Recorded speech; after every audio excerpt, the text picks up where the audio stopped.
안녕하십니까. 다산의 목민심서 그 14번째 시간입니다. 이 시간에는 제6장 이사에 대한 내용입니다.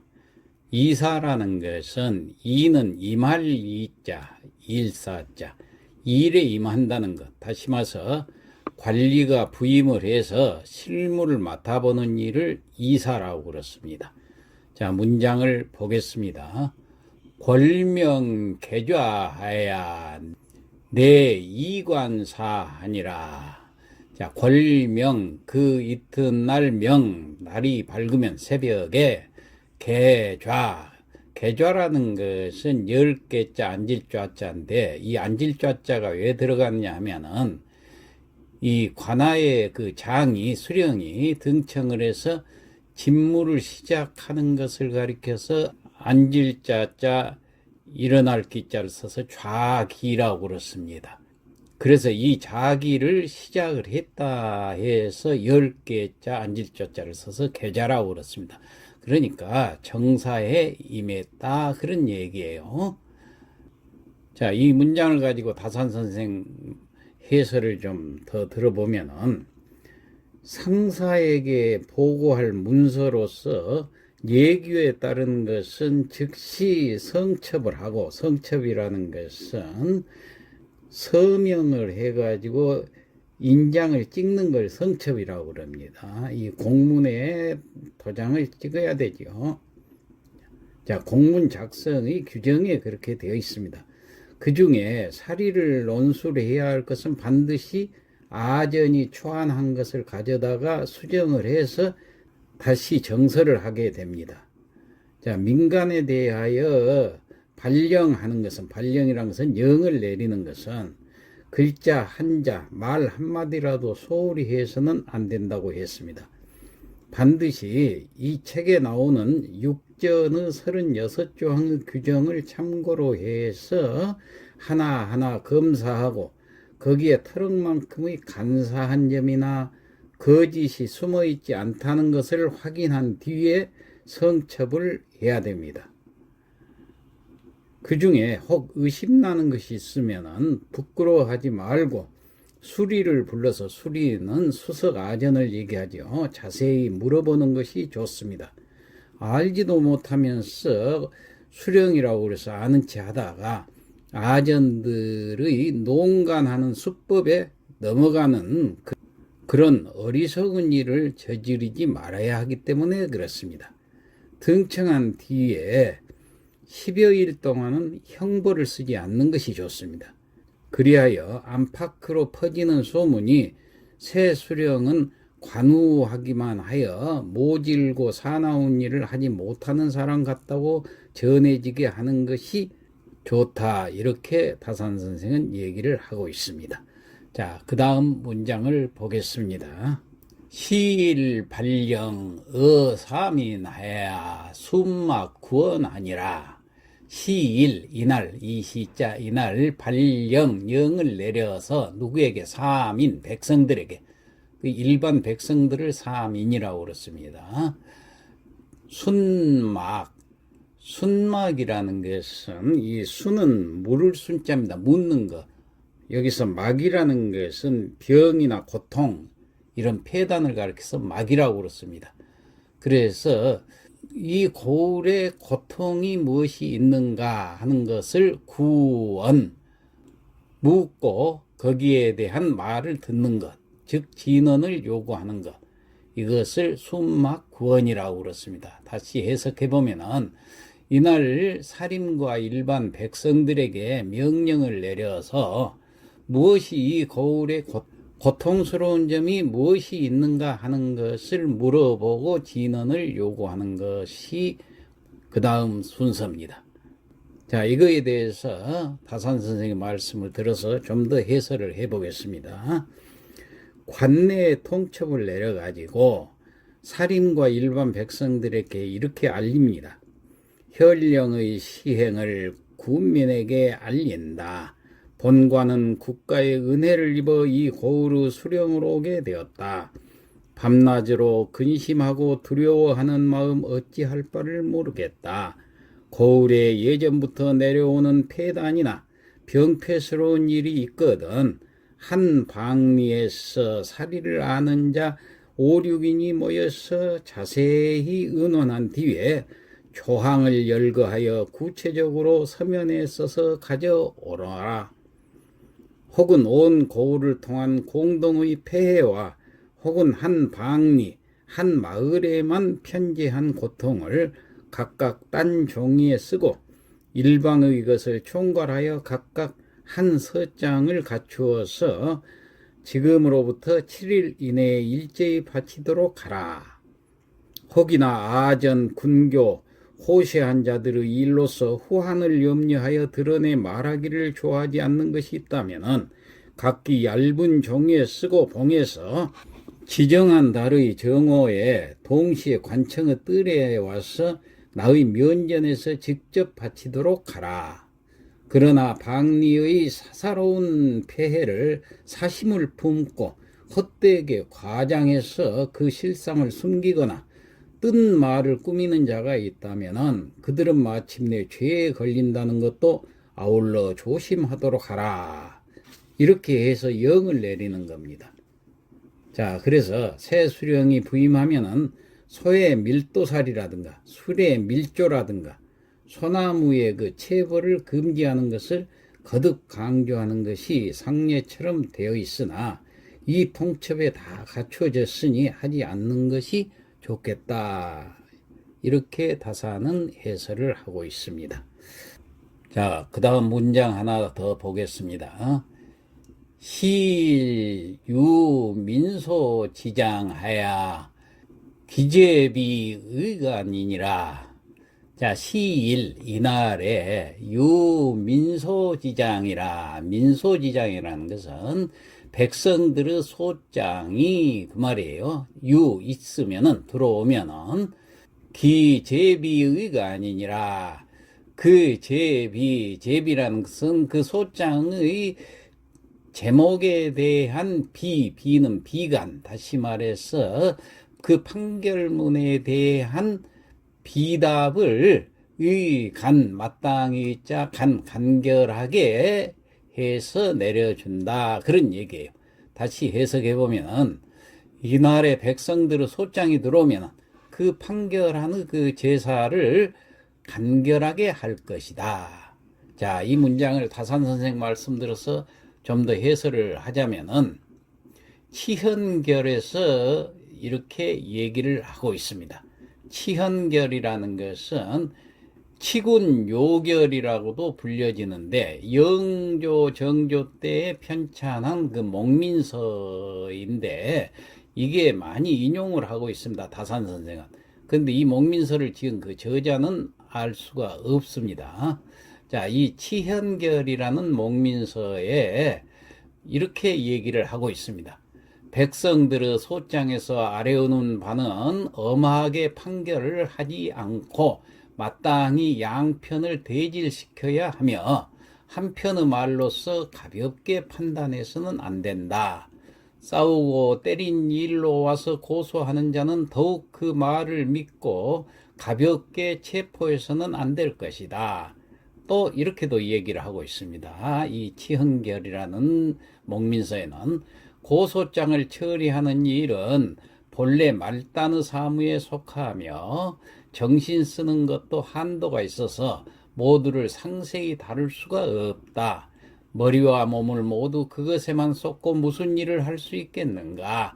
모름지기 백성들의 고소장은 그 내용에 따라 몇 가지 종류로 나누고 예제와 투어를 만들어서 형리에게 주어라.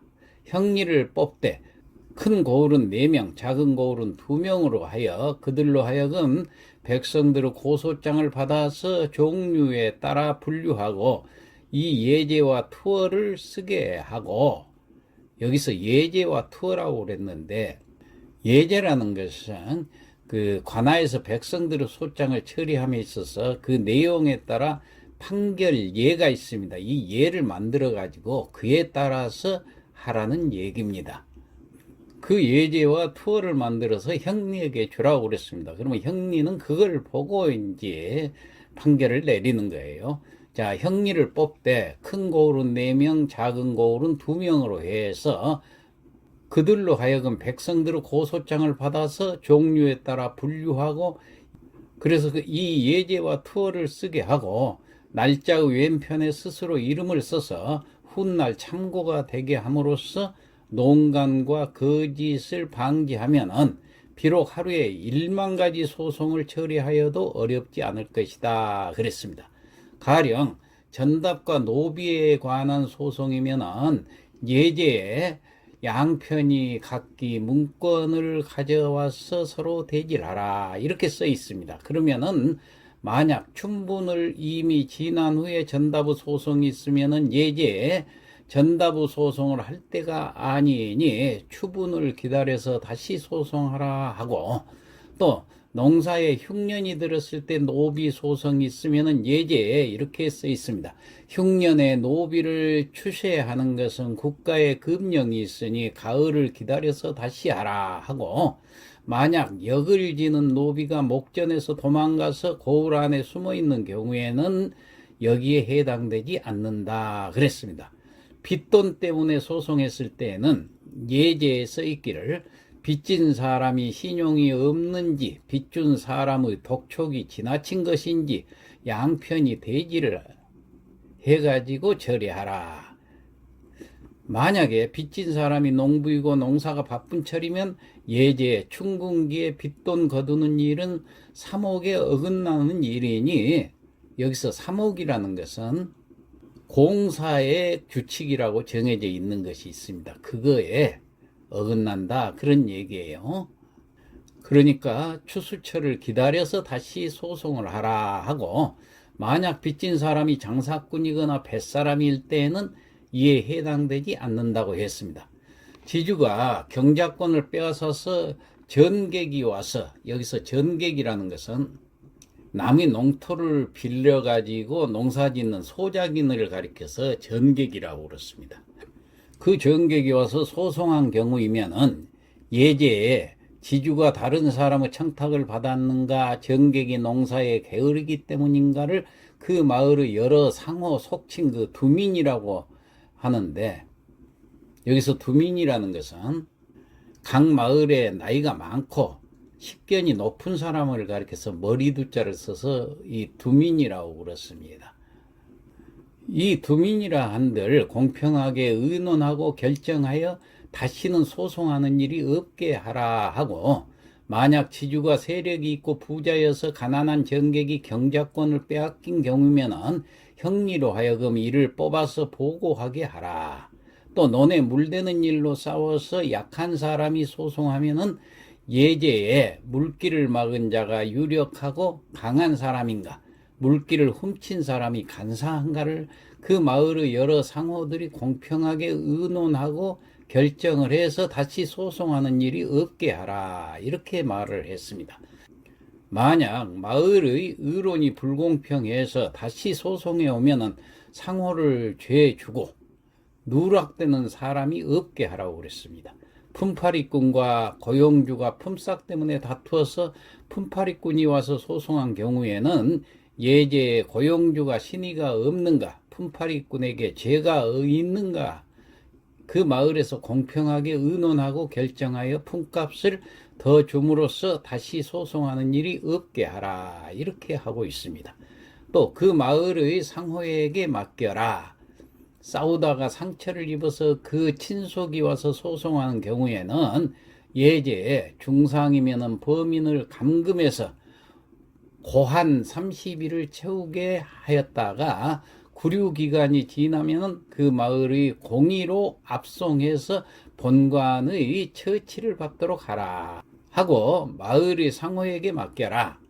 만약 목숨이 경각에 있으면은 예제에 상처를 조사하여 과연 위태롭고 급하면은 그 마을에서 풍헌이나 영장을 초청하여, 영장이라는 것은 그 조선 왕조 때 지방 관아에 소속된 하급 장교를 가리켜서 영장이라고 그렇습니다. 그 주범과 공범을 조사한 후에 묶어서 압송하여 처치를 받게 하라. 이상과 같은 그 소송 사건을 모두 예제를 만들어서 형리에게 주고, 오직 그 사정이 특수하여 예제로 처리할 수 없는 것은 형리로 하여금 뽑아서 올리게 하고, 내가 상세히 심사하여 따로 특제를 하되 가볍게 판결하지 말고 양편을 모두 대질시켜야 한다. 생각한데 작은 고을 한가한 관청은 반드시 이 법을 쓰지 않아도 된다. 이렇게 얘기를 하고 있습니다. 다산 필담이라는 책에 말하기를, 전세가 가복이 되어, 이 복은 부담할 부자입니다. 그래서 가복은 몇 부 더 부과되는 것을 말하는데, 호주가 와서 호소를 하면은 예제 이 일은 한번 대규모 조사를 해야 할 것이니까 지금은 우선 물러가서 통지 있기를 기다리라 하고, 즉시 형리로 하여금 그 성명과 호소 내용의 요점을 기록해서 한 책자 속에다가 열거할 것이다. 이렇게 하였습니다. 군역이 이미 면제되었는데 군포를 거둬서 군역 면제자가 와서 호소를 하면은 예제에 이 일에 관해서는 한번 전반적인 조사가 있을 것이니 지금은 우선 물러가서 통지가 있기를 기다려라 하고, 즉시 형리에게 명령을 해서 그 성명과 호소 내용의 요점을 기록하여 책자 속에 열거를 할 것이다. 환곡을 정리함에 있어서, 여기서 환곡이라는 말은 우리가 역사에서 배웠죠. 조선시대 관부가 봄에 백성들에게 이제 빌려줬다가 가을에 이자를 붙여서 거둬들이던 곡식을 환곡이라고 그렇습니다. 이 환곡을 정리함에 있어서 빌려먹지 않았는데도 거두는 일이 있어서 억울한 사람이 와서 호소를 하게 되면은 예제를 위에서 든 것과 같이 하고, 호소 내용을 기록해 두는 것도 이와 같이 할 것이다. 이후 5, 6일이 지나서 호소하는 사람이 더욱 많아지면은 한가한 날을 타서 해당 아전들을 특별히 불러 호소 내용의 요점을 적어둔 책자를 내보이고, 바로 면전에서 그 유래를 조사하되 수향과 수리도 함께 조사하게 하여, 그 가운데 쉽게 분별이 되는 것은 곧 이를 시정하고, 농간을 부린 사람이 있으면 즉시 자백하게 하되 다시 숨기거나 속이는 경우는 즉시 처벌하고, 군포 바치는 의무가 이미 면제되었으나 그것을 대신 바칠 사람이 정해지지 않는 경우는 군리와 풍한 약정 등이 군포를 부담하게 하라. 호소한 사람에게 통지하여 시정하였음을 알릴 것이다. 또 치헌결에서는 말하기를, 백성들이 와서 호소하는 것은 억울함이 있기 때문이다. 군포의 일로 호소하면 나의 군정이 잘못된 것이요, 전세 문제로 호소가 있으면 나의 전정이 잘못된 것이요, 묘역의 일로 호소가 있으면 이것은 내가 부역을 공평하게 매기지 못한 것이요, 창고의 일로 고소가 있으면 내가 재무의 관리를 잘못한 것이요, 침학을 당하고 고소하는 일이 있으면 이것은 토호들을 통제하지 못한 것이요, 백성들이 재물을 빼앗기고 호소하는 일이 있으면 이것은 아전들을 단속하지 못하였기 때문이다. 백성들의 호소를 보면 내가 잘 다스리는지 잘못 다스리는지 알 수가 있다. 정치를 하는 사람이 능히 그 큰 줄거리를 바로잡으면 백성들은 저절로 억울한 일이 없어질 것이니 어찌 소장이 분분하게 날아들겠는가라고 다산 선생은 얘기를 하고 있습니다. 또 치헌결에 말하기를, 백성들이 괴로움과 즐거움 그리고 행정의 잘하고 잘못함은 소장의 판결에 달려있는 것이 아니다. 오직 행정의 큰 줄기를 바로 할 수 있으면 소소한 판결의 잘잘못은 논할 것이 못 된다 그랬습니다. 전정이나 군정이나 창정, 여기서 창정이라는 말이 나왔는데, 창정이라는 것은 환곡에 대한 그 행정을 얘기를 합니다. 묘역, 호적, 진율 등 6가지 일은 행정의 큰 줄거리이니 이 6가지 일을 지혜롭게 법을 세울 수 있으면 아전들은 농간을 부릴 수 없게 되고 백성들은 그 혜택을 입지 않음이 없을 것이니 이에 소장은 저절로 적어질 것이다. 다산은 이렇게 자세히 조목조목 다 적어놨습니다. 이대로 목민관들이 한다 할 것 같으면 백성들이 얼마나 평화롭게 살 수 있겠는가 다시 한번 생각해 합니다. 자, 오늘 이 시간 마치도록 하겠습니다.